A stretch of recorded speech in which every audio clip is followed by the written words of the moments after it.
Приветствую поклонников футбола и лучшие футбольные сборные планеты. Welcome to Russia.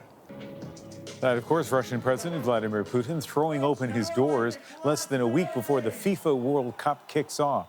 And the Russian team is gearing up for their opening round match against Saudi Arabia on Thursday. Could be a hard fight, though. Russia is ranked 70th going in, the worst in the tournament, and some soccer analysts say it will take a miracle for them to make it to the second round.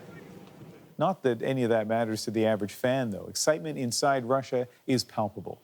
But while many can't wait to welcome the world, there are serious concerns about an uglier side of the country presenting itself. From racist chants to waving neo-Nazi banners in the stands. Our Chris Brown examines the effort to clamp down on made-in-Russia racism. As a player, Alexei Smearton was one of Russia's greatest football heroes.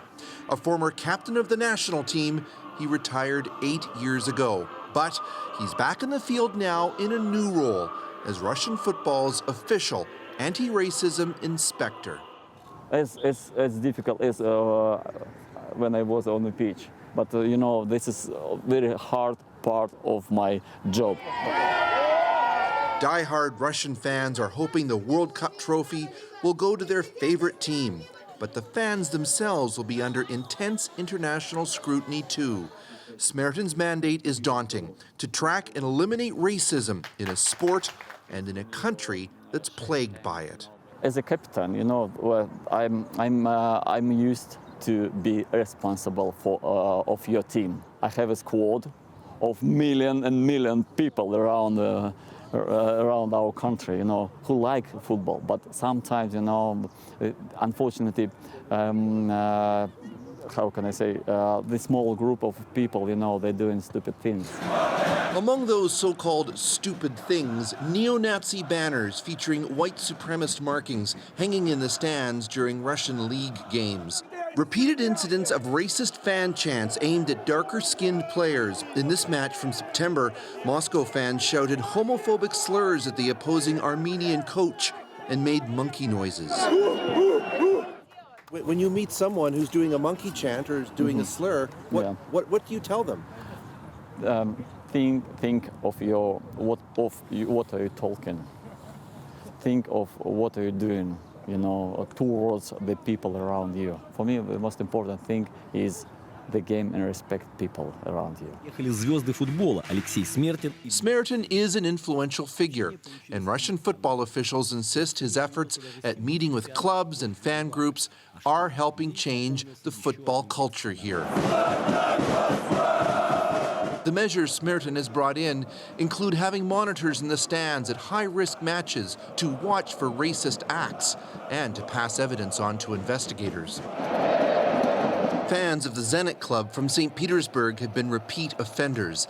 Zenit has been fined tens of thousands of euros 3 times already this year and forced to play games in front of empty stadiums because of racist chants like this one directed at black players.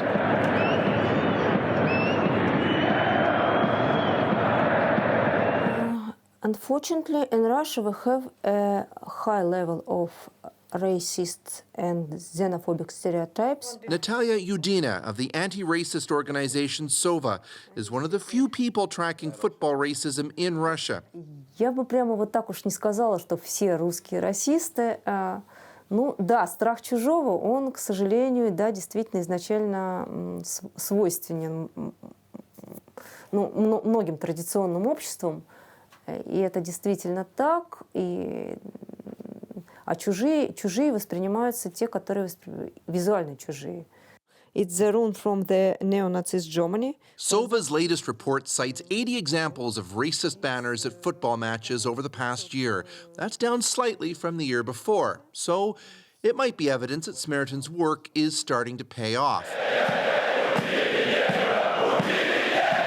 And yet, racist chants are on the rise, which could also suggest troublemakers are simply changing how they spread their toxic message.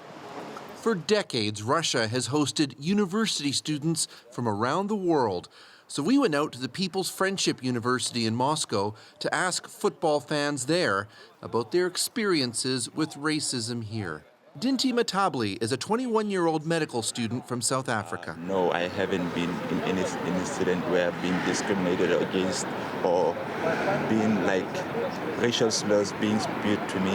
No, I haven't. Terry Nyambe from Namibia has lived in Moscow for 5 years. Racism, it's everywhere, but I would say in Moscow it's hardly there. Maybe it's in the heart, but you don't see it in the streets.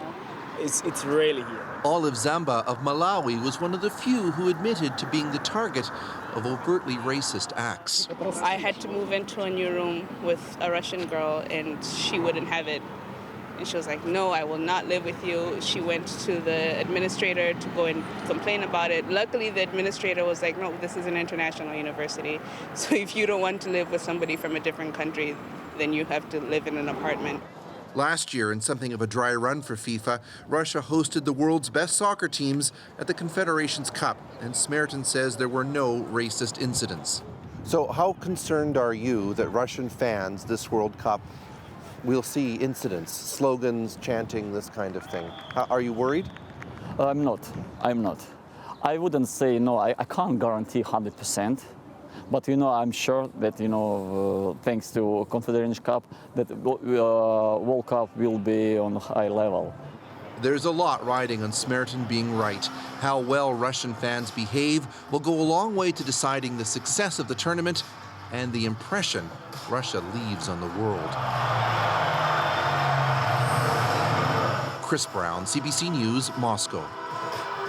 And it's not just racism Russian authorities are worried about, it's violence. Extra police and military personnel will be deployed in all of the participating cities. Foreigners must register for something called the Fan ID program, basically a travel visa, which the Russians can revoke at will. And hundreds of violent soccer fans, known as the Russian Ultras, have been banned outright from attending any World Cup events.